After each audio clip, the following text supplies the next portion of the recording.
여러분, 이 이름을 기억하실 겁니다. 아비냐 아난드. 인도의 소년 예언가, 2006년생. 올해 만 20살이 된 이 청년은 이제 더 이상 소년이라고 부르기 어려운 나이가 되었지만 전 세계 사람들은 여전히 그를 인도의 천재 소년 예언가라고 부릅니다. 처음 그가 세상에 이름을 알린 건 2019년 8월이었습니다. 당시 겨우 14살이었던 이 소년은 자신의 유튜브 채널에 영상 하나를 올렸는데 거기서 이렇게 말했습니다. 2019년 11월 이후 전 세계는 큰 재난을 겪을 것이며 2020년 3월에서 4월 사이에 그 피해가 절정에 달할 것이다. 그리고 몇 달 뒤 중국 우한에서 시작된 코로나19 바이러스가 전 세계를 뒤덮었습니다. 대유행의 시작 시기까지 거의 정확하게 맞춘 셈이었죠. 그때부터 아비냐 아난드라는 이름은 아시아를 넘어 전 세계로 퍼져나갔습니다. 그 뒤에도 그의 예언은 계속됐습니다. 2020년 12월, 목성과 토성이 정렬하는 시기에 맞춰 더 강력한 변이 바이러스가 출현할 것이라고 했고, 실제로 델타 변이가 세상을 강타했습니다. 비트코인이 역사적 고점인 69,000달러를 찍은 뒤 폭락할 것이라는 경고도 남겼었고, 현실이 됐습니다. 2022년에는 동유럽에서 전쟁의 그림자가 드리울 것이라고 말했는데, 러시아가 우크라이나를 침공하면서 이 역시 적중한 것으로 받아들여졌습니다. 화롄 대지진, 미얀마 대지진까지 그의 예언 목록에 올라 있으며 일부에서는 그의 상위 10개 예언 적중률이 98%에 달한다는 평가도 나왔습니다. 물론 틀린 예언도 있습니다. 2021년 2월 10일 세계 경제가 붕괴한다고 했지만 오히려 증시는 상승세를 탔고 특정 시점의 경제 회복 예측이 빗나간 적도 여러 번 있습니다.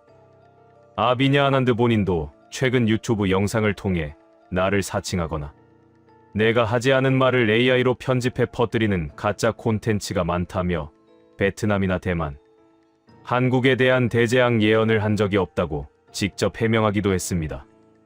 그만큼 그의 이름을 둘러싼 진짜와 가짜가 뒤섞여 있는 상황이죠.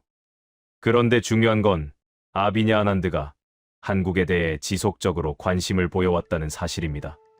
그는 이미 2022년경 자신의 유튜브 채널 컨시언스를 통해 21세기 중반 대한민국이 동아시아의 초강대국으로 올라설 것이라는 장기 예언을 내놓은 바 있습니다. 잃어버린 영토를 되찾고 국력을 회복해 전 세계에 영향력을 떨칠 것이라는 파격적인 내용이었죠.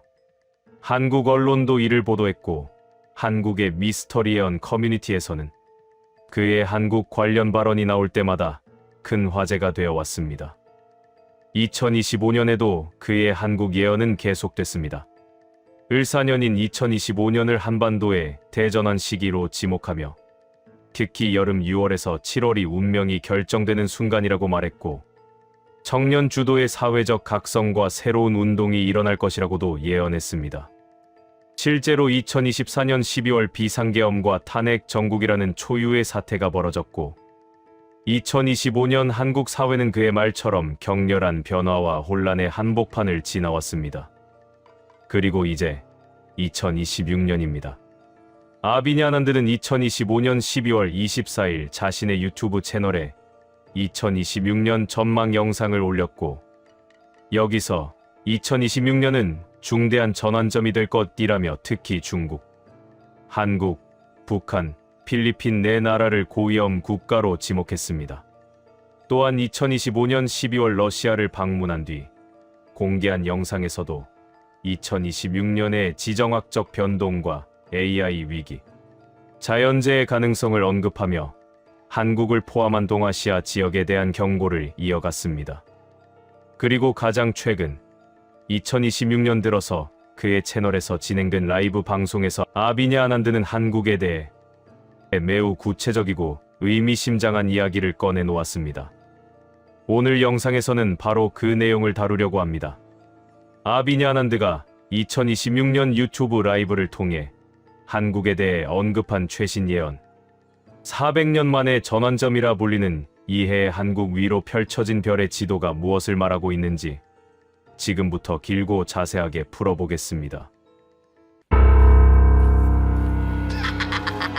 2026년을 바라보며 나는 다시 한번 한국 위로 펼쳐진 별의 지도를 펼쳐보았습니다.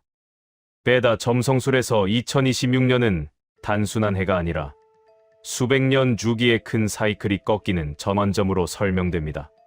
토성과 목성, 라후와 케투가 차례로 별자리를 옮기고 느리게 움직이는 외행성들이 동시에 자리 바꿈을 준비하는 시기. 이런 해에는 언제나 문명의 방향이 바뀌어 왔습니다. 지난 예언 영상에서 나는 특히 중국, 한국, 북한, 필리핀 네 나라는 2026년에 각별한 주의를 기울여야 한다고 말한 바 있습니다. 그 가운데 한국은 크지 않은 땅에 과도한 에너지와 모순을 압축해둔 일종의 실험실 같은 별자리를 갖고 있습니다. 작고 길쭉한 반도 위에 전쟁과 분단, 고속성장과 민주화, 디지털 혁명이 한 세대도 채 걸리지 않고 겹겹이 쌓여있는 모습은 베다 점성가의 눈으로 보면 하나의 강렬한 카르마로 보입니다. 나는 이 카르마가 2026년에 3번 크게 흔들리는 장면을 봅니다. 첫 번째 파동은 4월, 두 번째 파동은 7월, 세 번째 파동은 11월입니다. 그때마다 한국 사회는 서로 다른 질문을 받게 됩니다. 4월의 하늘에서 금성과 수성, 라오가 만드는 각도는 돈과 정보, 욕망과 현실이 엇갈리는 모습입니다.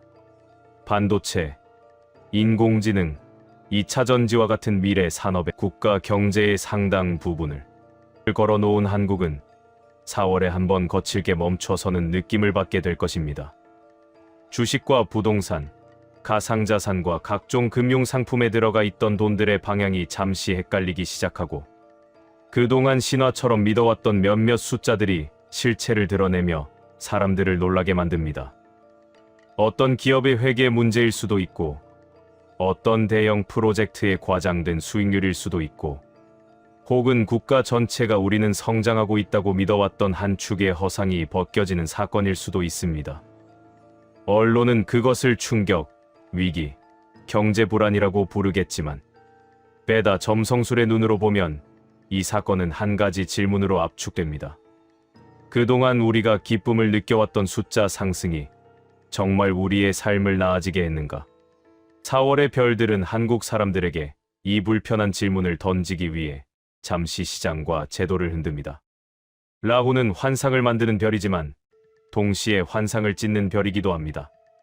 이 첫 번째 파동은 아프지만 바로 그 균열이 뒤이어 올 두 번째 파동, 세대와 리더십의 교차를 위한 준비가 됩니다. 7월의 하늘은 완전히 다른 풍경을 보여줍니다. 토성과 목성, 태양이 만드는 각도는 오래된 권위와 새로운 지혜가 정면으로 마주서는 그림입니다. 나는 이때 한국에서 매우 상징적인 장면을 봅니다. 오랫동안 정치재 계열론 종교 관료제 상층을 차지하고 있던 얼굴들이 연이어 흔들리고 몇몇 인물은 예상치 못한 사건으로 스스로 무대에서 내려오게 됩니다. 비상계엄과 탄핵 정국을 거친 뒤에도 내수 회복이 더디고 양극화는 완화되지 않았으며 사람들의 일상은 나아지지 않았다는 피로감이 지도층에 대한 집단적 불신으로 번져 있던 때 7월의 별자리는 그 불신이 실제 행동과 구조 변화로 이어지는 문을 엽니다. 그러나 이 세대 교체는 단지 나이가 많은 사람이 물러나고 조금 더 젊은 사람이 자리를 대신하는 수준이 아닙니다. 나는 20대 후반과 30대 초반의 얼굴들이 전혀 다른 공간에서 힘을 모으는 장면을 봅니다. 이들은 기존 정당의 계파 정치 속에서 자라지 않았고 대기업 승진 트랙에서도 길러지지 않았으며 공중파 뉴스의 중심에 서본 적도 없습니다. 대신 이들은 유튜브와 팟캐스트, 독립언론과 시민단체, 오픈소스 커뮤니티와 디스코드 서버, 작고 흩어진 로컬 모임 속에서 서로의 이름을 알게 된 사람들입니다. 젠더와 세대, 이념과 지역으로 갈라진 댓글 싸움 속에서조차 이들은 끝까지 정책을 숫자로 보여주자, 데이터로 감시하자, 사람들의 실제 삶을 기준으로 이야기하자고 주장해 온 소수였습니다. 7월의 하늘 아래 이 흩어져 있던 점들이 갑자기 하나의 선으로 연결됩니다. 기존 권력의 붕괴를 비웃기만 하던 냉소와 해외 이민만을 꿈꾸던 체념 사이에서 여기 남아서 작은 단위부터 바꿔 보자고 말하던 사람들이 서로를 찾아내는 시기입니다. 사람들은 어느 날 문득 깨닫습니다. 우리는 이제 더 이상 한 사람의 카리스마에 우리 운명을 맡기고 싶지 않다. 그 대신 투명하게 말하는 사람, 실수를 인정하고 고치는 사람, 이해할 수 있는 언어로 설명하는 사람, 자신보다 약한 사람을 먼저 챙기는 사람을 조용히 지도자라고 부르기 시작합니다. 아비냐 아난드가 말하는 토성의 시험과 목성의 축복은 바로 이런 순간에 드러납니다. 토성은 오래된 제도를 시험대에 올리고 목성은 새롭게 떠오르는 이들에게 지혜를 요구합니다. 그래서 7월의 두 번째 파동은 한국에서 지도자라는 단어의 정의가 바뀌는 계기를 만들 것입니다. 사람들은 더 이상 마이크를 가장 오래 쥔 사람을 리더라고 부르지 않고 대신 가장 먼저 책임을 지는 사람을 기억합니다. 11월의 하늘은 또 다른 질문을 던집니다. 이번에는 경제나 정치가 아니라 훨씬 더 깊은 곳, 한국 사회의 영혼에 관한 물음입니다. 라후와 케투, 목성과 달이 만들어내는 복잡한 각도는 기술과 정신, 편리함과 공허함의 정면 충돌을 상징합니다. 이미 한국은 인공지능과 반도체, 데이터 센터와 디지털 헬스케어 영역에서 세계 선두를 추구하는 나라가 되어 있습니다. 정부와 기업은 AI 투자를 통해 생산성을 끌어올리고 수출과 성장률을 함께 끌어올리는 전략을 세우고 있습니다. 그러나 11월의 별자리는 이 눈부신 성과 뒤에 남게 될 거대한 공허를 비춥니다. 낮에는 AI 비서와 함께 일하고 AI 교사와 함께 공부하고 AI 상담사에게 고민을 털어놓는 사람들이 밤이 되면 갑자기 이렇게 묻게 됩니다. 오늘 나는 사람과 얼마나 대화했지?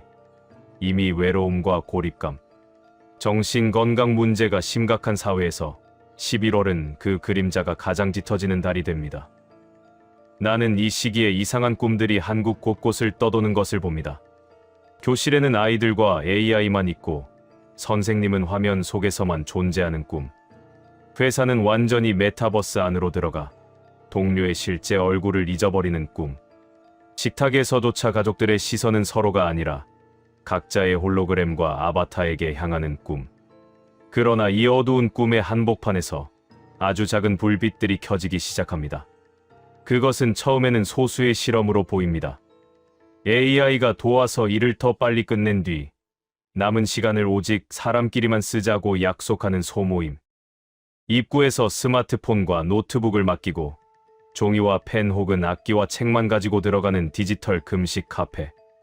동네 도서관과 마을회관을 되살리는 시민 프로젝트. 온라인이 아니라 오프라인에서 정치와 삶, 신앙과 철학을 이야기하는 청년들의 모임. 이런 실험들 가운데 하나가 훗날 전 세계 사회과학자들이 한국을 찾아와 연구하게 만들 정도로 중요한 모델이 됩니다. 나는 그것을 AI와 공존하는 인간 공동체의 프로토타입이라고 부릅니다. 이 모델은 기술을 거부하지도 않고 사람을 포기하지도 않습니다. 어떤 일은 AI에게 맡기고 어떤 일은 반드시 사람이 서로의 눈을 보며 해야 한다고 정하고 그 경계를 끊임없이 토론하고 조정하는 사회. 11월의 별자리는 한국이 이 위험하고도 중요한 실험의 최전선에 서게 됨을 보여줍니다. 많은 국제 보고서들이 2026년 한국 경제에 대해 완만한 회복세, 그러나 AI 반도체 의존도와 부동산 부채, 리스크를 주의해야 한다고 말합니다.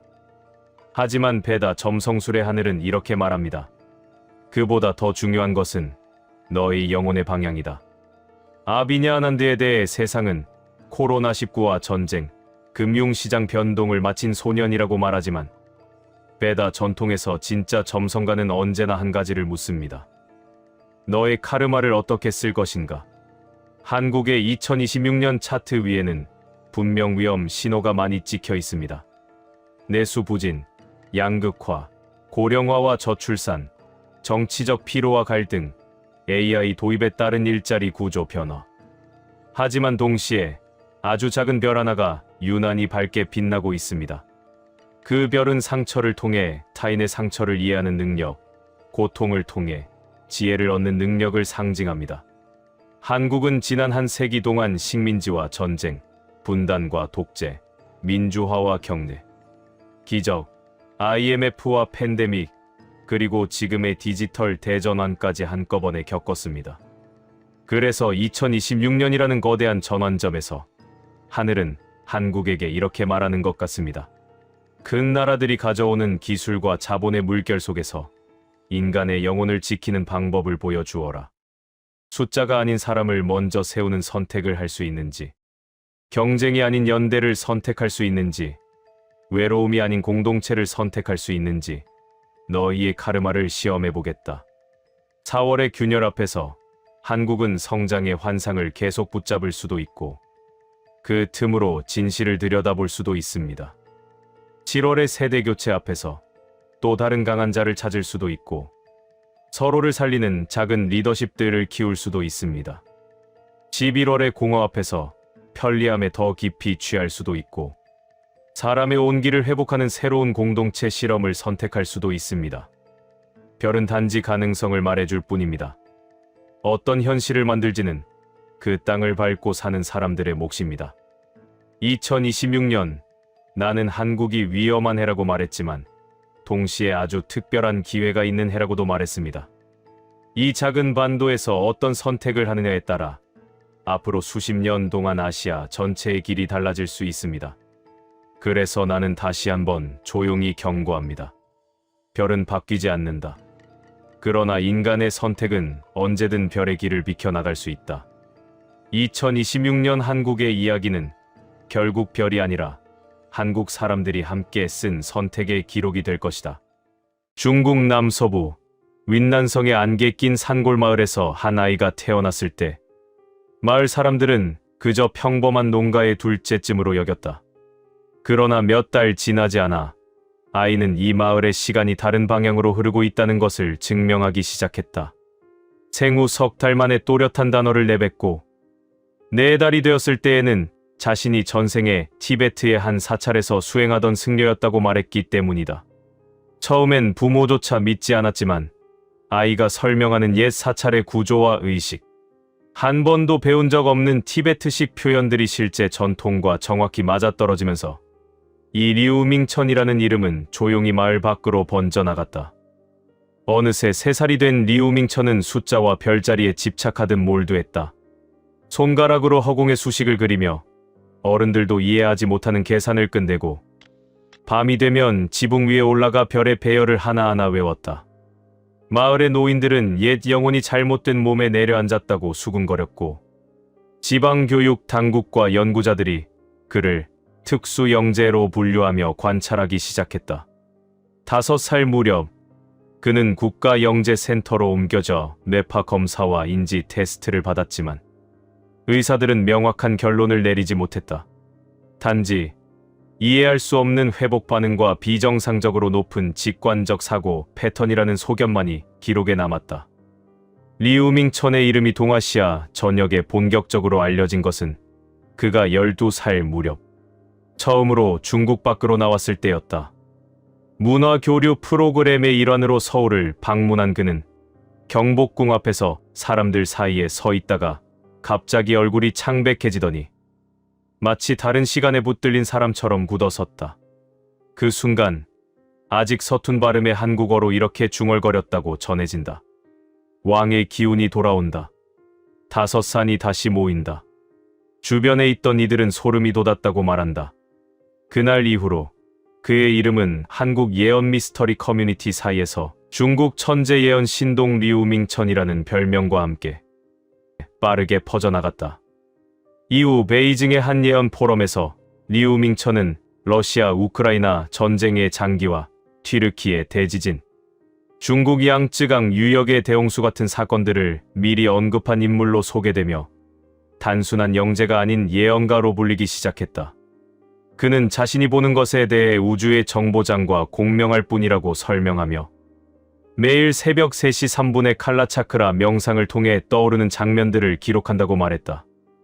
누군가에게는 과장된 미신처럼 들리지만 이미 몇 차례의 예언이 현실과 겹치면서 리우밍천은 믿거나 말거나의 경계에 서 있는 이 시대 가장 논쟁적인 소년 예언자로 자리 잡게 되었다. 지금부터 소개할 이야기들은 리우밍천 예언 재단이 운영하는 사이트에서 공개한 내용이다. 처음, 나는 불이 모두 꺼진 나라를 보았다. 그의 목소리는 사당의 천장에 닿았다가 빗물 자국이 남은 기와 사이로 스며들듯 낮게 퍼져나갔다. 그 나라는 원래 밤이 더 밝은 곳이다. 고층 빌딩마다 유리창이 빛났고 공장은 밤낮 없이 돌아갔고 고속철과 도로 위를 달리는 차들의 불빛이 하나의 강처럼 이어지던 곳. 사람들은 그곳을 세계의 공장이라 불렀다. 전선과 변전소, 거대한 화력발전소와 원자력발전소들이 어둠을 밀어내고 도시를 채워왔다. 그런데 어느 날 그 불들이 하나, 둘씩 꺼져가기 시작한다. 처음에는 익숙한 일이었다. 이미 한 번 이 나라는 어두움을 맛본 적이 있다.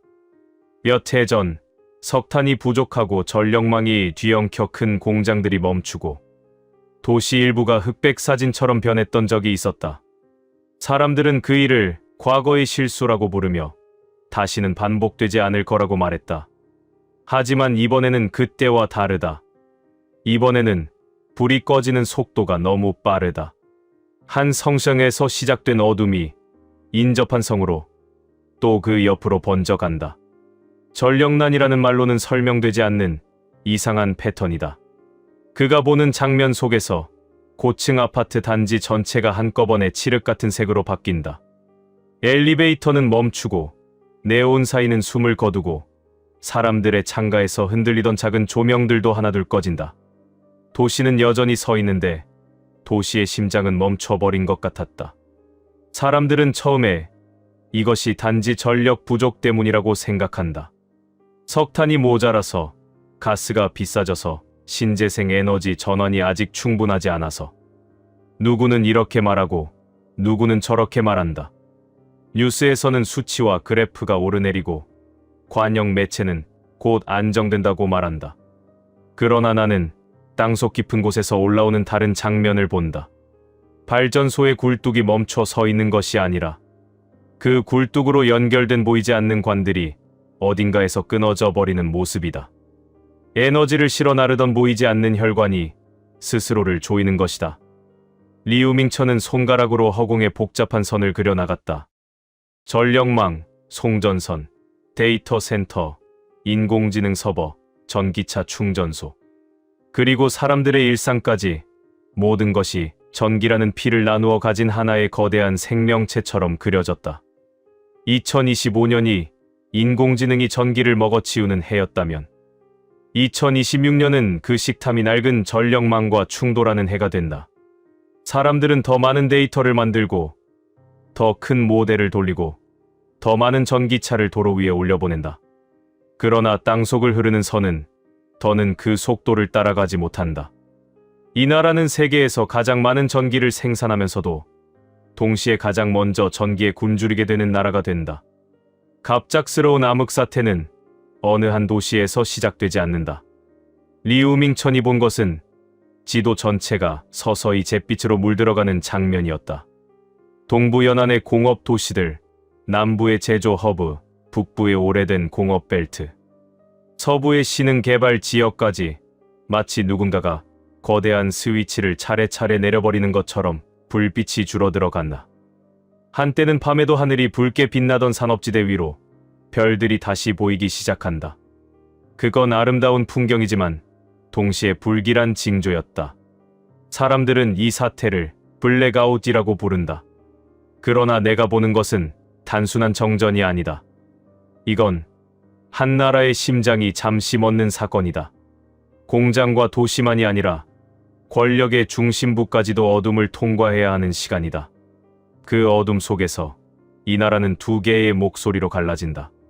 하나는 더 많은 에너지, 더 많은 발전소, 더 강력한 통제를 요구하는 소리. 다른 하나는 이 속도를 멈추고 새로운 길을 찾자고 말하는 소리. 이 두 목소리가 부딪히면서 차가운 불꽃이 튄다. 어둠으로 잠긴 중국의 거리를 지나가는 장면은 이상하리만치 고요했다. 사람들은 스마트폰 플래시를 켜고 길을 찾았고 정지한 엘리베이터 안에서 짧은 비명을 삼켰으며 창가에서 멀리까지 번진 암흑의 띠를 바라보며 서 있었다. 그러나 리우밍천의 시선은 곧 지도 위에서 남쪽으로 미끄러졌다. 중국 남동부 해안에서 바다를 건너 좁은 해협을 지나 하나의 반도 위에 멈추었다. 그는 천천히 입을 열었다. 어둠이 가장 깊어졌을 때 바다 건너 작은 땅에서 불빛이 이상하게 흔들린다. 중국의 암흑이 시작된 뒤 넉 달이 지났을 때다. 불은 꺼지지 않는다. 오히려 더 밝아진다. 하지만 그 불빛은 예전과 같은 불빛이 아니다. 바로 그때 한국이라는 이름을 가진 땅 위에 있는 도시의 야경이 떠올랐다. 빽빽한 아파트 단지와 도심 빌딩 숲, 고속도로 위의 헤드라이트 줄기. 하지만 리우밍천은 그 불빛의 모양이 변하는 것을 보고 있었다. 네 번째 달의 초입, 이 반도의 남쪽 절반에서 이상한 바람이 분다. 사람들은 그 바람을 세대교체라고 부르기도 하고 지도층의 붕괴라고 부르기도 한다. 나는 그것을 오래된 나무들이 한꺼번에 뿌리째 흔들리는 장면으로 본다.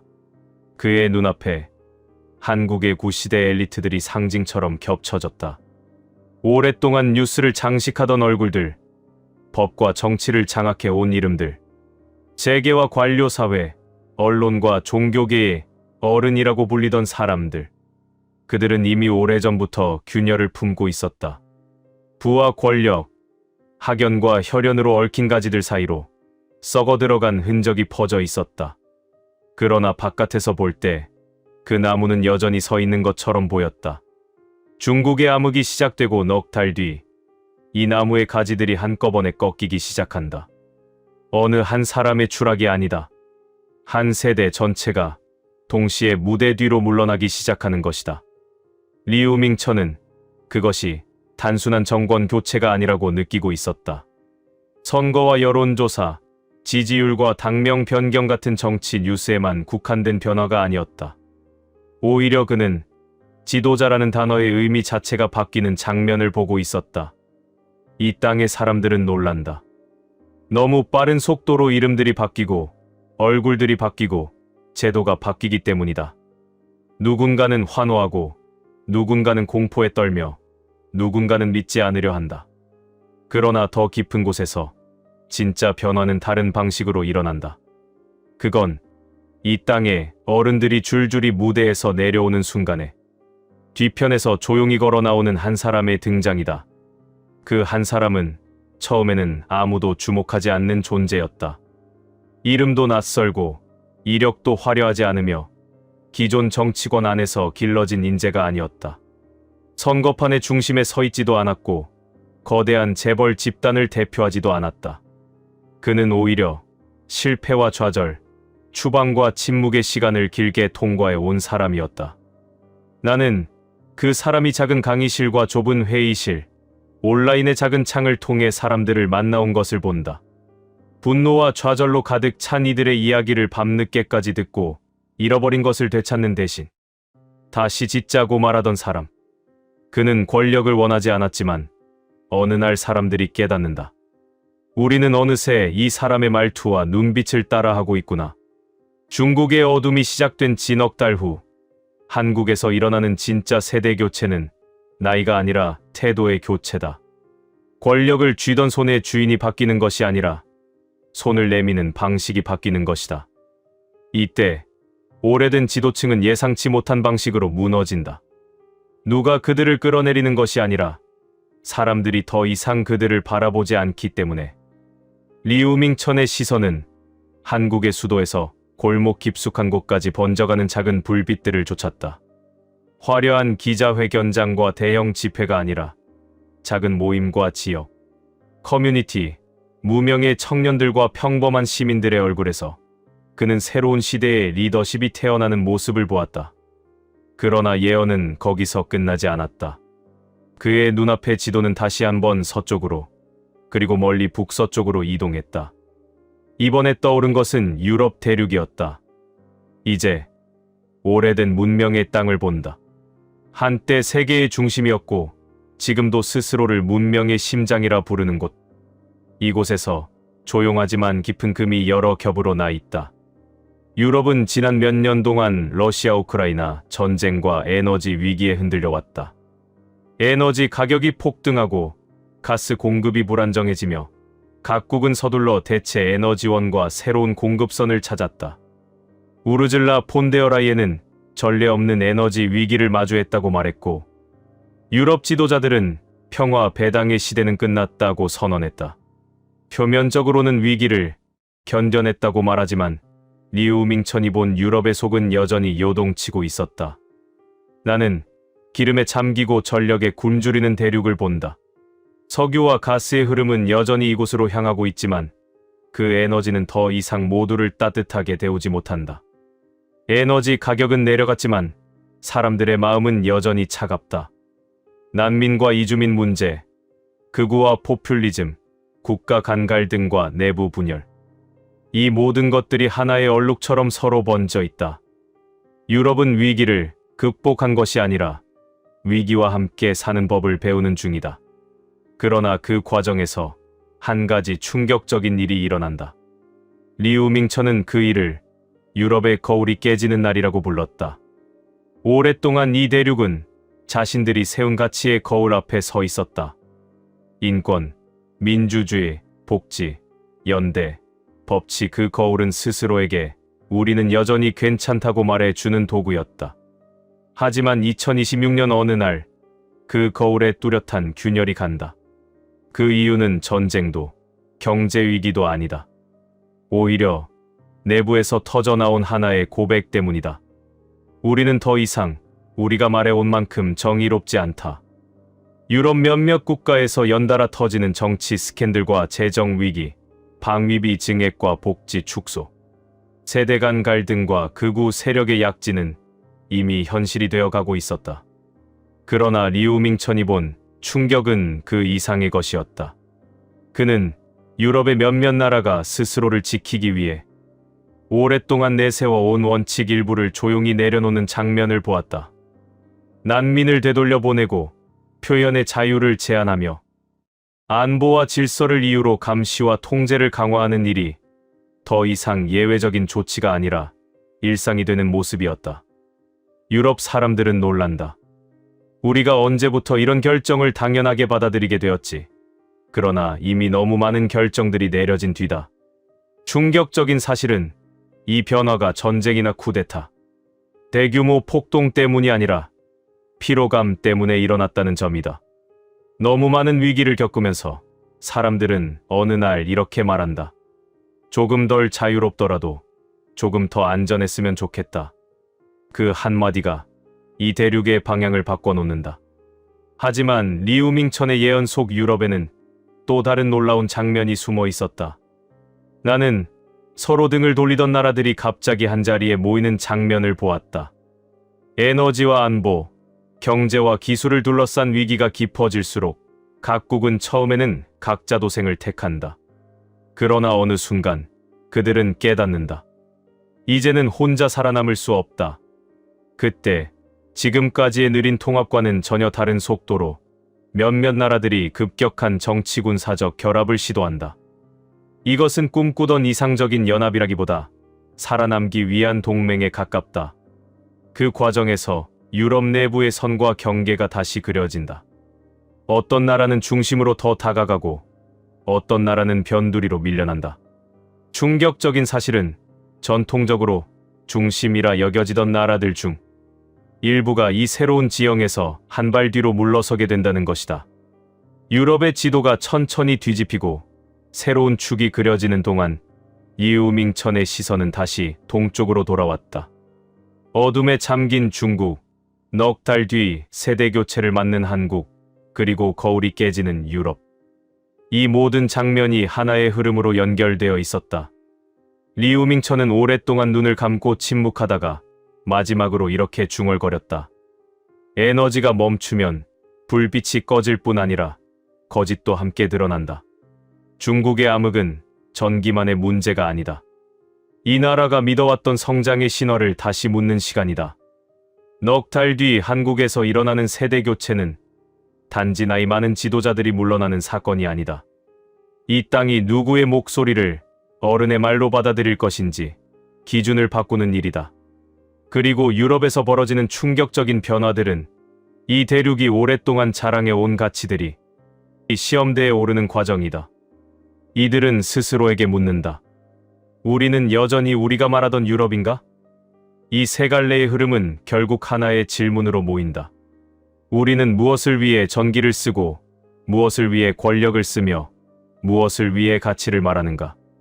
나는 미래를 바꾸지 못한다. 나는 그저 아직 오지 않은 날의 그림자를 볼 뿐이다. 어둠이 올 때 사람들은 서로를 탓할 것이다.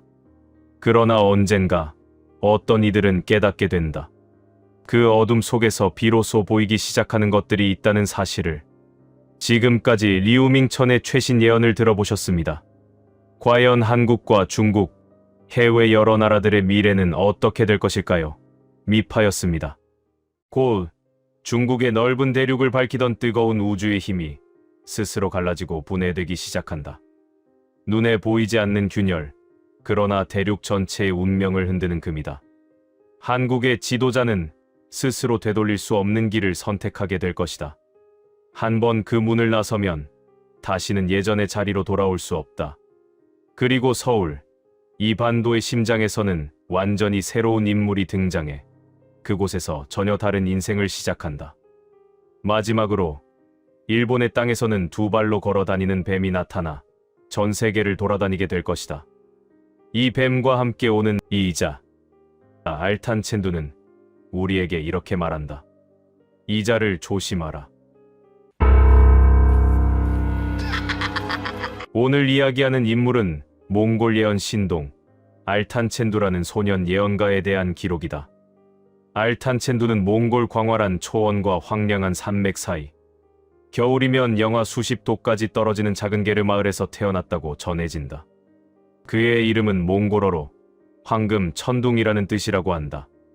마을 사람들은 그가 태어나던 밤, 하늘에서 어떤 소리도 나지 않았는데 마치 멀리서 우르르대는 천둥 진동만 가슴에 느껴졌다고 기억한다는 이야기가 전해진다. 알탄 첸두는 어릴 때부터 조금 다른 아이였다고 한다. 말을 늦게 배웠지만 걷기 시작하자마자 하늘과 땅을 번갈아 쳐다보며 혼잣말을 중얼거렸다고 한다. 5살이 되던 해, 그는 아버지를 따라 양을 몰고 나갔다가 초원 한가운데서 갑자기 멈춰 서더니 저 멀리 보이지도 않는 방향을 손가락으로 가리키며 이렇게 말했다고 한다. 저기 보이지 않는 도시가 무너진다. 불은 없는데 빛은 사라진다. 몇 해 뒤 그가 가리켰던 방향의 나라에서 대규모 정전과 통신 두절 사태가 있었다는 소문이 국경을 타고 전해졌고 그때부터 마을 사람들은 알탄 첸두를 예언을 보는 아이라고 부르기 시작했다고 한다. 알탄 첸두의 예언 방식은 전통적인 샤먼의 그것과는 조금 다르다고 전해진다. 그는 북을 치며 춤을 추지도 않고 제단을 차리지도 않는다. 대신 밤이 되면 게르 밖에 나와 맨눈으로 별을 바라보며 조용히 앉아 있다가 어느 순간 손가락으로 허공에 무언가를 쓰듯이 선을 긋는다고 한다. 그 선은 보이는 글자가 아니지만 그를 지켜보던 노라우 샤먼은 이렇게 말했다고 한다. 저 아이는 하늘의 지도를 읽는다. 별과 바람이 들려주는 말을 땅의 언어로 옮기려 한다. 2025년 겨울, 알탄 첸두는 몽골 울란바토르의 한 소규모 모임에서 처음으로 자신이 본 2026년의 동아시아에 대해 이야기하기 시작했다고 한다. 그 자리는 공식 학회도 종교 집회도 아니었고 그저 소문을 따라 모인 몇 명의 어른들과 기자 그리고 몇몇 외국인들이 둘러앉아 그의 말을 듣는 형식이었다고 한다. 그날 밤 알탄 첸두는 불빛이 거의 꺼진 방 한가운데에 앉아 작은 촛불 하나만 켜두고 세 나라의 이름을 직접 말하지 않은 채 세계의 방향을 가리키며 예언을 풀어놓았다고 한다. 먼저 그가 가리킨 곳은 남서쪽 광활한 대륙이었다고 한다. 알탄 첸두는 그 방향을 향해 손을 뻗더니 이렇게 말한 것으로 전해진다. 곧 아주 넓은 대륙의 땅덩어리를 밝히는 뜨거운 우주의 힘들이 분열을 일으키고 분해될 것이다. 사람들은 처음에 이 말을 이해하지 못했다고 한다. 그래서 누군가가 조심스럽게 물었다고 한다. 우주의 힘이란 무엇이냐고 묻고 싶다. 알탄 첸두는 잠시 눈을 감았다가 이렇게 대답했다고 한다. 사람들이 별의 불을 흉내낸 것이다. 태양을 가두어 빛을 만들었다. 그 가둔 빛이 제풀에 갈라진다. 이 말을 들은 몽골의 한 에너지 전문가가 나중에 이렇게 해석했다고 전해진다. 대륙의 땅덩어리를 밝히는 뜨거운 우주의 힘이란 결국 원자력 발전을 말하는 것처럼 들린다. 별의 불, 태양을 가두었다는 표현도 그렇다. 분열과 분해는 핵분열과 연쇄적인 고장을 상징하는 것일 수 있다. 알탄 첸두의 예언은 구체적인 도시 이름을 말하지 않았지만 그가 손가락으로 가리킨 방향과 넓은 대륙, 밝히는 힘이라는 표현을 종합해 볼 때 많은 이들이 이 예언을 중국의 원자력 관련 사고 가능성을 경고한 것이라고 받아들였다고 한다. 알탄 첸두는 이어서 이렇게 덧붙였다고 한다. 그 힘이 한 번에 터지는 것이 아니다. 먼저 아주 작은 균열이 난다.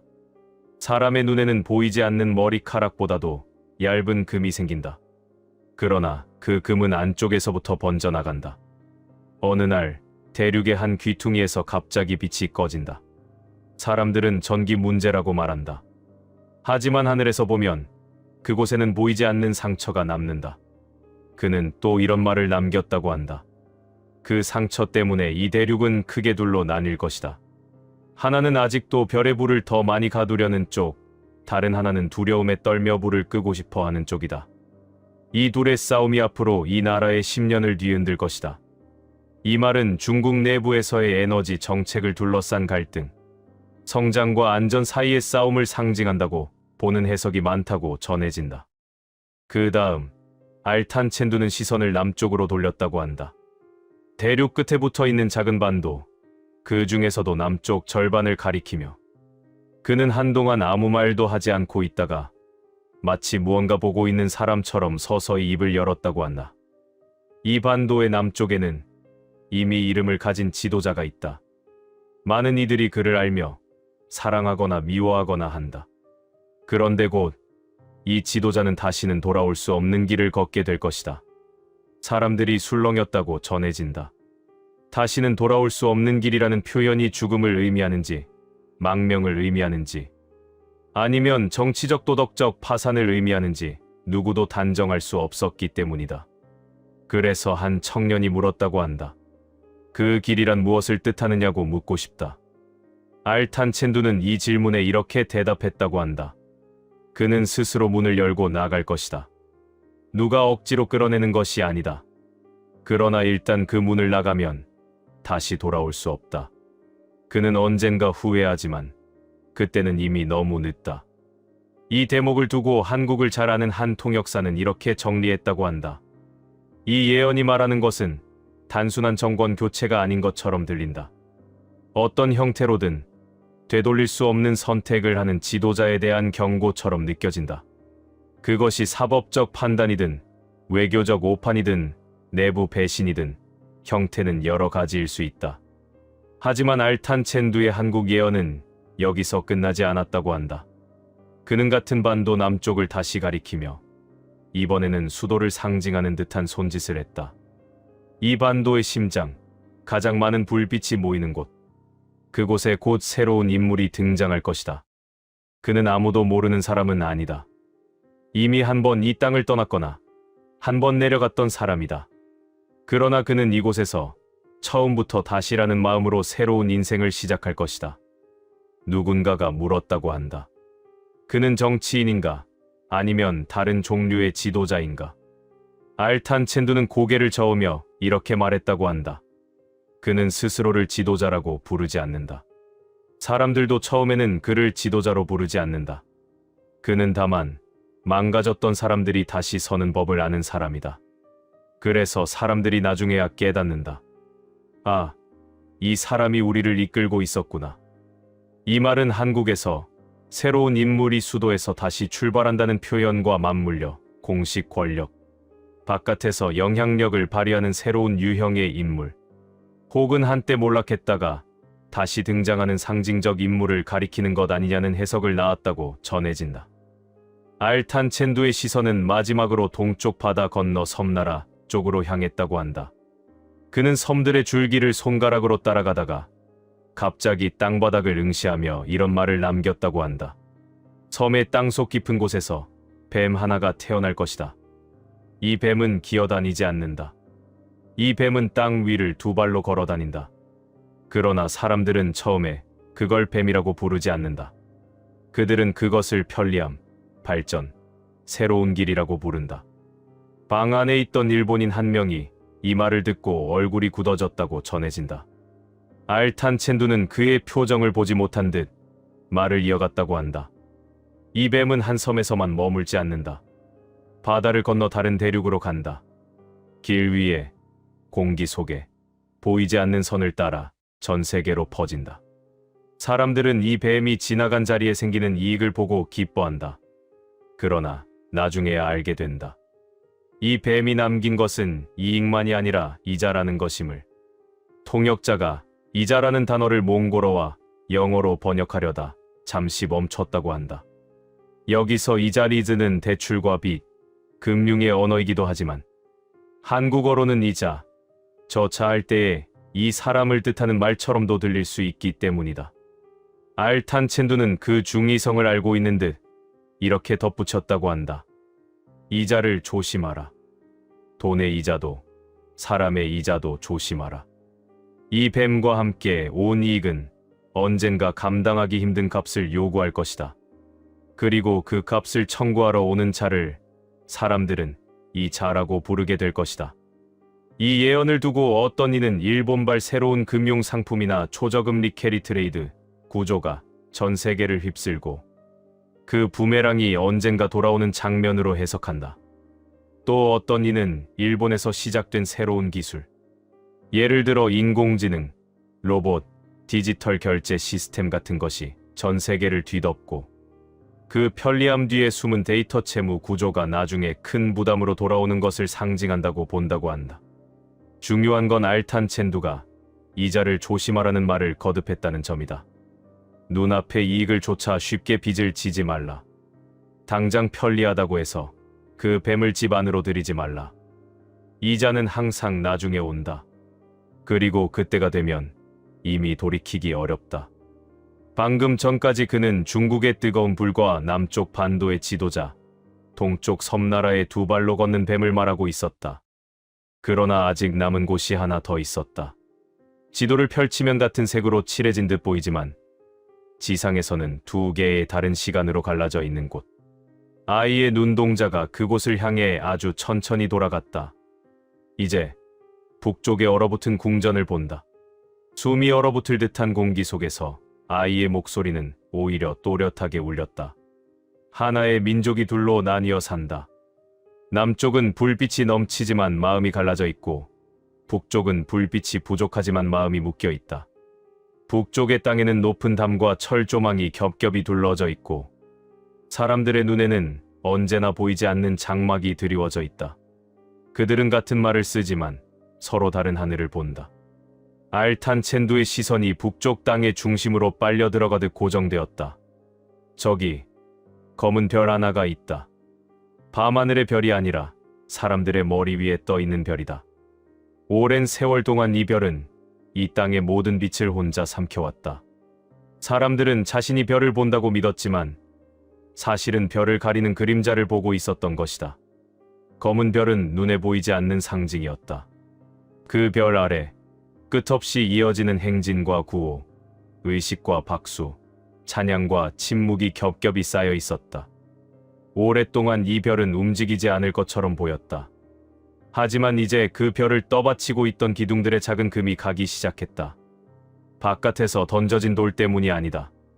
안쪽에서부터 오랫동안 눌려있던 것들이 조용히, 그러나 거부할 수 없는 힘으로 꿈틀거리기 시작한 것이다. 아이의 손이 허공 위에서 미세하게 떨렸다. 나는 얼음으로 지어진 궁전을 본다. 겉으로는 단단하고 차갑고 빛마저도 미끄러져 내려간다. 그러나 그 안에는 너무 오래 갇혀 있어서 자신이 스스로를 잊어버린 얼굴들이 있다. 그들의 가슴에서는 여전히 뜨거운 숨이 나오는데 그 숨이 어디로 흘러가야 하는지 모르는 채 벽 사이를 맴돌 뿐이다. 어느 날 저 멀리에서 아주 미약한 균열 소리가 들려온다. 첨탑의 끝에서 시작된 머리카락만 한 금이 서서히 아무도 모르게 아래로 내려온다. 어느 겨울과 어느 봄 사이 얼음궁전의 창문들이 하나둘 닫히기 시작한다. 깃발은 여전히 펄럭이고 마당에는 사람들이 여전히 모여 있지만 그곳을 지탱하던 한 사람의 그림자는 점점 더 흐릿해진다. 몸이 약해지고 숨이 짧아지며 그의 눈빛은 자신이 만든 무대 뒤편 어둠 속으로 자꾸만 돌아간다. 그는 안다. 자신의 시대가 끝을 향해 걷고 있다는 것을. 하지만 끝을 인정하는 순간 자신의 모든 이야기가 거짓이 되어버릴까. 두려워 마지막까지 손에서 깃발을 놓지 못한다. 눈 속에서 아이의 손가락이 아주 작게 떨렸다. 그가 물러나는 모습은 폭발하는 번개처럼 크지도 않고 거대한 함성 속에서 쓰러지는 모습도 아니다. 마치 오래된 연극이 끝난 뒤 배우가 무대 뒤로 조용히 사라지듯 그의 모습은 서서히 장막 뒤로 사라진다. 다만 모두가 그 사실을 동시에 알게 되는 순간이 온다. 그날 북쪽의 밤하늘에 떠있던 검은 별이 아무 소리도 내지 않고 꺼진다. 그리고 사람들은 서로의 얼굴을 바라본다. 이제 우리는 누구를 바라봐야 하지? 알탄 첸두의 목소리는 더 낮아졌다. 검은 별이 꺼진 자리에 새로운 빛이 바로 떠오르지는 않는다. 그 자리를 차지하려는 여러 개의 작은 불꽃들이 서로를 향해 튀어오른다. 피처럼 붉은 색도 있고 차갑게 빛나는 흰색도 있다. 어떤 불꽃은 바깥에서 불어온 바람을 타고 들어오고 어떤 불꽃은 땅속 깊이 숨어 있던 것이 갑자기 솟구쳐 오른 것이다. 잠시 동안 북쪽의 밤하늘은 이 작은 불꽃들로 뒤섞인 혼란의 시간에 들어간다. 그 시간 동안 남쪽과 바깥 세계는 또 다른 두려움에 휩싸인다. 저기에서 튀어나온 불꽃이 우리 쪽으로 날아오면 어쩌지? 그러나 나는 본다. 그 불꽃들이 서로 부딪히고 튀다 결국 얼음궁전에 녹아내린 벽에 부딪혀 서서히 작아지는 모습을. 북쪽의 긴긴 겨울이 서서히 빛을 잃어가는 장면이었다. 결국 이 땅을 덮고 있던 얼음은 한 번에 무너지는 벽처럼 부서지는 것이 아니라 아주 천천히 낮은 곳부터 녹아내린다. 먼저 국경 끝에 서 있던 사람들의 마음이 풀리기 시작한다. 철조망 너머로 서 있는 그림자들 사이에 짧은 눈인사가 오간다. 저쪽에도 우리와 같은 사람이 살고 있었구나. 그리고 오래전부터 막혀있던 길 위에 먼지가 앉는 속도보다 느리게 발자국이 하나둘 찍히기 시작한다. 이 길은 탱크가 지나가는 길이 아니고 군대가 행진하는 길도 아니다. 손에 손을 잡고 작은 짐을 들고 두려움과 기대를 안고 걷는 사람들의 길이다. 알탄 첸두는 그 길을 하염없이 바라보고 있었다. 나는 북쪽의 어린아이들이 처음으로 남쪽 바다를 보는 꿈을 본다. 그들은 바다가 이렇게 넓은 줄 몰랐다. 바다 냄새가 이렇게 짠 줄도 몰랐다. 그들의 눈에는 눈이 아니라 파도가 처음으로 비친다. 또 남쪽의 사람들이 북쪽의 산과 강을 걸어 다니는 꿈도 본다. 오랫동안 지도로만 보았던 이름들 사이를 걸으며 사람들은 손가락으로 공중에 선을 긋는다. 여기가 우리 아버지가 태어난 마을이고 저기가 할머니가 떠나온 강이구나. 그 장면 속에서 한반도의 허리를 가르던 굵은 선은 서서히 색을 잃고 있다. 아이의 눈동자에는 나뉘어 있던 땅이 하나의 숨을 공유하기 시작하는 모습이 비쳤다. 그러나 이 모든 길은 저절로 열린 것이 아니다. 하늘은 오래전에 말했다. 1000년 동안 갈라진 손을 칼과 총이 아닌 지혜와 인내로 다시 잡게 될 것이다. 북쪽의 얼음궁전이 녹아내릴 때 그 자리에 피와 불이 남도록 내버려 두지 말 것. 남쪽의 교만과 조급함이 다시 새로운 담을 쌓지 않도록 주의할 것. 이 민족의 길은 폭발이 아니라 해빙의 길로 정해져 있다. 다만 그 해빙의 속도를 우리 스스로 망치지 않을 줄 알아야 한다. 알탄 첸두는 마지막으로 한반도 전체를 감싸는 듯한 동그란 원을 허공에 그렸다. 한 나라의 지도자가 쓰러지는 것은 한 시대의 끝이기도 하지만 또 다른 시대의 시작이기도 하다. 북쪽의 별이 꺼질 때 남쪽의 불빛이 그 자리를 대신 차지하려 하지 말라. 대신 양쪽의 어둠을 함께 밝힐 수 있는 새로운 등불을 준비해야 한다. 이 땅은 오랫동안 큰 나라들 사이에 끼어 고통받던 달이었으나 머지않아 스스로 길이 되는 법을 배울 것이다. 나는 국경이 더 이상 칼날이 아니라 다리가 되는 날을 본다.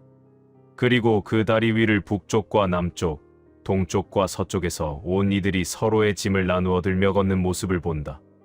그때가 되면 북한이라는 이름은 얼음궁전의 옛 별명처럼 역사의 오래된 책장 속으로 서서히 사라지고 대신 하나의 이름 아래 다시 걷기 시작한 사람들의 발자국 소리만 남게 될 것이다. 말을 마친 뒤에도 한동안 알탄첸두는 아무것도 보지 않는 눈으로 어딘가 먼 곳을 응시하고 있었다. 알타이 산맥의 새벽이 아주 조금 밝아올 때까지 아이의 작은 그림자는 눈 위에서 움직이지 않았다.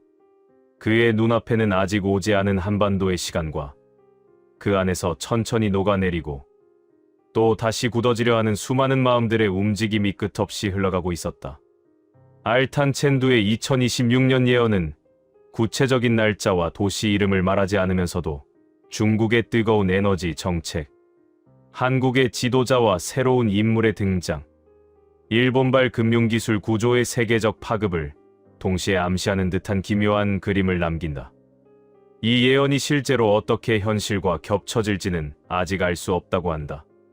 다만 분명한 것은 그의 말이 우리에게 던지는 메시지가 단지 공포가 아니라는 점이다. 조심하라는 경고 뒤에는 언제나 미리 보라, 미리 생각하라는 부탁이 따라온다는 것. 그리고 그 부탁을 들을지 말지는 결국 각자의 선택이라는 것뿐이라고 전해진다. 브랜든 빅스는 미국 오클라호마 주 빅스버그라는 작은 도시에서 태어난 목사이자 예언가다. 그는 침례교 계열의 작은 교회에서 오랫동안 목회를 해왔으며 전통적인 설교보다는 환상을 통한 메시지로 더 많이 알려져 있다. 그는 어릴 때부터 꿈과 환상을 자주 보았다고 고백하며 특히 2001년 911 테러 직전의 쌍둥이 빌딩이 무너지는 환상을 보았다는 이야기가 그의 초기 예언 중 가장 유명하다. 브랜드는 자신을 선지자라고 부르지 않는다. 그는 단지 하나님께서 보여주시는 장면을 충실히 전달하는 메신저라고 소개한다. 그의 예언은 대부분 미국 내부 정치, 재난, 전쟁, 그리고 세계 정세와 관련된 것들이었지만 최근 들어 동아시아, 특히 한국, 중국, 일본에 대한 환상들을 반복적으로 보고 있다고 여러 차례 밝혔다. 그는 자신의 유튜브 채널과 교회 집회에서 이 환상들을 나누며 2026년은 동아시아에게 매우 중요한 해가 될 것이라고 수차례 강조해왔다.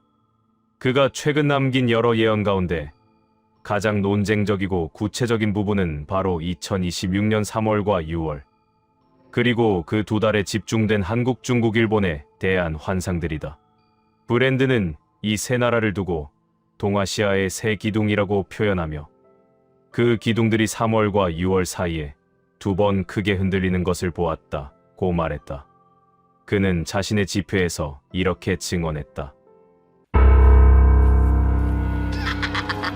나는 기도 중에 동쪽을 보았습니다. 해가 떠오르는 방향, 태평양 건너편. 거기에 세 개의 큰 나라가 있었습니다.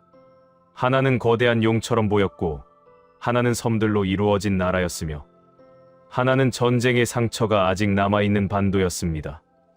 그리고 주님께서 내게 두 개의 달을 보여주셨습니다. 3월과 6월. 이 두 달 사이에 그 세 나라가 각자 다른 방식으로 흔들리는 것을 보았습니다. 브랜든이 본 첫 번째 나라는 중국이었다. 그는 거대한 용의 형상을 한 대륙이 구름 속에 누워있는 모습을 보았다고 했다. 용의 눈은 여전히 떠 있었지만 동공이 흔들리고 있었다. 그는 이 환상을 보고 난 뒤 이렇게 기록했다. 주님께서 말씀하셨습니다. 3월, 용의 머리는 조용하지만 그 몸 안쪽 깊은 곳에서 장기들이 동시에 경련을 일으킨다. 브랜드는 이 말의 의미를 설명하면서 중국에서 3월에 발생할 문제는 표면적인 정치 스캔들이나 군사 충돌이 아니라 보이지 않는 경제적 사회적 붕괴의 징후들이 동시다발적으로 드러나는 것이라고 했다. 사람들은 늘 중국의 정치 지도부만 주목합니다. 베이징, 공산당, 주석. 그러나 주님께서 보여주신 것은 그것이 아니었습니다. 지방 도시들, 작은 은행들, 실업자들, 빚에 허덕이는 지방정부들. 이 모든 것들이 3월이라는 한 달 안에 동시에 무너지기 시작하는 장면이었습니다. 그는 중국의 3월을 두고 이런 문장을 남겼다. 3월, 중국의 대도시는 겉으로 평온하나 밤마다 사람들은 서로의 신용을 의심하며 속삭인다. 숫자는 아직 안정된 척하지만 사람들의 눈빛은 이미 두려움을 숨기지 못한다. 그는 또한 이 시기 중국의 어느 중형 도시에서 갑작스러운 대규모 시위가 발생하는 장면을 보았다고 했다. 그 시위는 정치 구호보다 생존의 외침이 더 컸습니다. 우리에게 일자리를 달라, 우리를 굶기지 말라, 그런 절박한 목소리들이었습니다. 이어서 브랜드는 중국의 6월을 이렇게 묘사했다. 6월, 주님께서 내게 보여주신 것은 용의 머리가 갑자기 방향을 바꾸려는 장면이었습니다. 굳어있던 입이 열리고 지금까지 외쳐왔던 구호들이 스스로 무게를 잃기 시작했습니다. 지도부 내부에서 예상치 못한 인물이 전면에 등장하고 강경함과 유연함이 기묘하게 뒤섞인 얼굴이 화면에 비쳤습니다. 그는 6월에 중국 상층부에서 정책 대전환에 가까운 움직임이 나올 것이라고 예언했다. 대외적으로는 여전히 강경하지만 내부 경제와 안정을 위해 어쩔 수 없이 어떤 양보와 방향, 조정을 선택하는 순간이라는 것이다. 6월, 용은 웃는 얼굴을 연습합니다. 그러나 그 미소를 지켜보는 세계는 그 미소 뒤에 숨겨진 치아의 날카로움을 결코 잊지 않습니다. 두 번째로 브랜든이 본 나라는 일본이었다. 그는 고요한 바다 위에 떠있는 섬들, 그 위를 덮고 있는 얇은 안개, 그리고 그 안에 숨은 잔잔한 진동을 보았다고 했다. 브랜드는 일본을 두고 보이지 않는 피로가 가장 깊이 쌓인 나라라고 표현했다. 주님께서 내게 보여주신 일본은 겉으로는 여전히 질서정연하고 깨끗했습니다. 하지만 그 아래에는 오랫동안 쌓여온 피로와 절망이 마치 지하수처럼 고여 있었습니다. 그는 3월의 일본을 이렇게 묘사했다. 3월, 지진계는 조용합니다. 하지만 사람들의 마음은 이미 수없이 많은 미세 진동으로 금이 가 있습니다. 한 사건이 모든 것을 무너뜨리지는 않습니다. 그러나 한 장면이 이 나라가 얼마나 지쳐 있는지를 적나라하게 드러냅니다. 브랜든이 말한 한 장면은 특정 재난이나 전쟁 장면이 아니었다. 그는 자신이 본 환상을 이렇게 설명했다. 나는 퇴근 시간 지하철역을 보았습니다. 플랫폼 위에 사람들이 가만히 서 있었습니다. 광고판에는 여전히 화려한 상품과 여행지, 아이돌 얼굴이 떠 있었습니다. 그런데 그 속에 서 있는 사람들의 얼굴이 모두 회색으로 바랜 것처럼 보였습니다. 생기가 없었습니다. 그냥 움직이고 있을 뿐이었습니다. 그는 말했다. 3월 어느 주, 일본 전체를 뒤흔드는 거대한 사건이 일어난다기보다 일본인 스스로가 우리는 이 상태로 더 이상 버틸 수 없다고 집단적으로 느끼게 되는 계기가 옵니다. 그 계기는 사고일 수도, 어떤 폭로일 수도, 상징적인 파산이나 붕괴일 수도 있습니다. 중요한 건 그 사건 자체보다 그 사건이 거울처럼 작동한다는 점입니다. 이어서 그는 6월의 일본을 이렇게 예언했다. 6월, 바다는 여전히 잔잔합니다. 하지만 사람들의 발걸음이 방향을 바꾸기 시작합니다. 모두가 바라보던 한 방향에서 시선이 서서히 흩어집니다. 도시는 여전히 불이 켜져 있지만 도시를 떠나는 발걸음도 조금씩 늘어납니다. 브랜드는 일본에서 6월 즈음 도시를 떠나는 흐름이 육안으로도 느껴질 정도가 된다고 보았다. 이건 단순한 이사나 귀향이 아닙니다. 조금 덜 벌더라도 조금 덜 불안해도 되는 삶을 향한 조용한 탈출입니다. 3월에 깨닫고 6월에 움직이기 시작하는 나라. 일본은 그렇게 서서히 방향을 바꿉니다. 그리고 세 번째 나라. 브랜든 빅스가 가장 길게, 가장 자세하게 이야기한 나라는 바로 한반도였다. 그는 한국이라는 이름을 직접 말하지 않고 이렇게만 표현했다. 전쟁이 멈췄으나 아직 선이 남은 반도. 북쪽과 남쪽이 서로를 의식하며 살아가는 땅. 그 남쪽 절반은 3월과 6월 사이에 2번 크게 흔들립니다. 브랜드는 집회에서 이 부분을 말할 때 목소리가 떨렸다고 전해진다. 나는 기도 중에 한반도를 보았습니다. 작지만 매우 밝게 빛나는 땅이었습니다. 그런데 그 비잔의 깊은 그림자도 함께 있었습니다. 주님께서 말씀하셨습니다. 이 땅은 3월과 6월 두 번의 시험을 치른다. 브랜드는 3월에 한국을 두고 이렇게 예언했다. 3월, 이 나라는 거울 앞에 섭니다. 거울에는 두 개의 얼굴이 비칩니다. 하나는 자신을 성공한 이야기로 기억하는 얼굴, 다른 하나는 자신을 지친 이야기로 느끼는 얼굴입니다. 두 얼굴이 서로를 부정하려 할 때 한 가지 사건이 둘을 강제로 마주 앉힙니다. 그가 말한 한 가지 사건은 정치, 경제, 안보 중 하나일 수도 있고 세 가지가 동시에 겹친 형태일 수도 있다고 했다. 3월, 한 문장이 한반도를 둘러 찢습니다. 사람들은 그 문장을 듣고 찬성 아니면 반대를 외칩니다. 그러나 시간이 지나고 나면 그 문장 자체보다 그 문장을 둘러싼 사람들의 표정이 더 중요한 기록이 됩니다.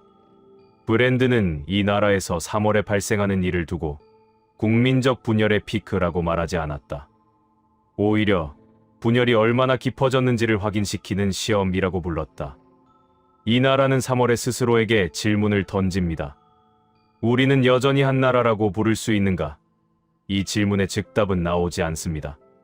대신 올라오는 것은 감정, 피로, 냉소, 그리고 이상한 기대감입니다. 그렇다면 6월은 어떤가? 브랜드는 한국의 6월을 말할 때 유독 많은 이미지와 문장을 쏟아냈다. 6월, 이 나라의 하늘은 가장 바쁩니다. 하늘 위로 수많은 비행기가 오가고 보이지 않는 신호들이 교차합니다. 외교, 군사, 경제, 문화 모든 채널이 동시에 과부하에 걸립니다. 그러나 사람들의 눈은 하늘이 아니라 땅을 내려다보고 있습니다. 자신의 발밑이 얼마나 흔들리고 있는지 그제야 깨닫기 때문입니다. 브랜드는 6월의 한국에서 두 개의 장면을 보았다고 말한다. 첫 번째 장면은 외부와의 관계, 두 번째 장면은 내부의 균열이다. 외부 장면에 대해 그는 이렇게 증언했다. 6월, 이 나라는 동쪽과 서쪽, 북쪽에서 동시에 손을 내미는 신호를 받습니다. 한쪽은 강한 군사적 메시지로, 다른 한쪽은 경제와 문화 협력의 제스처로 다가옵니다. 이 나라는 잠시 동안 내 방향의 시선을 한꺼번에 받는 중심이 됩니다. 그는 말했다. 6월, 한국은 선택을 강요받습니다. 어느 손을 잡을 것인가, 어느 메시지에 응답할 것인가. 이 선택은 단지 외교 문제가 아닙니다. 이 나라의 정체성, 미래 방향, 국민적 합의 전체를 시험하는 순간입니다. 그리고 내부 장면. 브랜드는 6월의 한국 내부를 이렇게 묘사했다. 6월, 거리에는 두 가지 목소리가 동시에 울립니다. 하나는 더 강하게, 더 빠르게, 다시 성장으로를 외치는 목소리입니다. 다른 하나는 더 느리게, 더 인간적으로, 이제 멈추자고 속삭이는 목소리입니다. 두 목소리는 서로를 이해하지 못합니다. 그러나 주님께서 보여주신 것은 그 둘 사이 어딘가에서 조용히 일어서는 세 번째 목소리였습니다. 브랜드는 이 세 번째 목소리에 대해 매우 조심스럽게 말했다. 그것은 정치 지도자의 목소리가 아니었습니다. 재벌이나 유명인의 목소리도 아니었습니다. 그것은 평범한 사람들, 지쳐있지만 아직 희망을 놓지 않은 사람들의 목소리였습니다. 작은 모임들, 골목의 대화들, 온라인의 조용한 연대들. 그들이 6월부터 조금씩 자기 목소리를 내기 시작합니다. 브랜드는 한국의 6월을 마무리하면서 이렇게 말했다. 6월, 이 나라는 갈림길에 섭니다.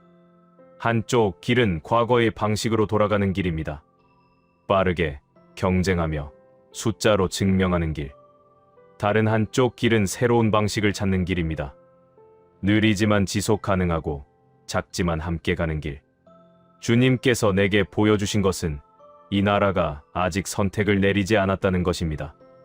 6월은 그 선택의 갈림길이 가장 또렷하게 드러나는 달입니다. 그는 마지막으로 이 세 나라를 한꺼번에 내려다보는 환상을 보았다고 했다. 나는 동아시아 전체를 위해서 내려다보았습니다. 중국, 일본, 한국. 세 나라가 각자 다른 방식으로 흔들리고 있었습니다. 그런데 주님께서 말씀하셨습니다. 이 세 나라의 흔들림은 서로 연결되어 있다. 하나가 흔들리면 다른 둘도 함께 흔들린다. 그러나 하나가 중심을 잡으면 다른 둘에게도 균형이 돌아올 수 있다. 브랜드는 이 말을 듣고 물었다고 한다. 주님, 그렇다면 어느 나라가 먼저 중심을 잡습니까? 그때 들려온 대답은 이것이었다. 가장 작은 나라가 가장 먼저 무릎을 꿇는다. 그리고 무릎 꿇은 자리에서 가장 먼저 일어선다. 브랜든 빅스는 이 예언을 나눈 뒤 자신의 교회 성도들과 온라인 시청자들에게 이렇게 당부했다. 2026년 3월과 6월, 동아시아를 위해 기도해 주십시오. 특히 한국을 위해 기도해 주십시오. 그들은 지금 역사의 갈림길에 서 있습니다. 우리의 기도가 그들에게 지혜와 용기를 줄 수 있습니다.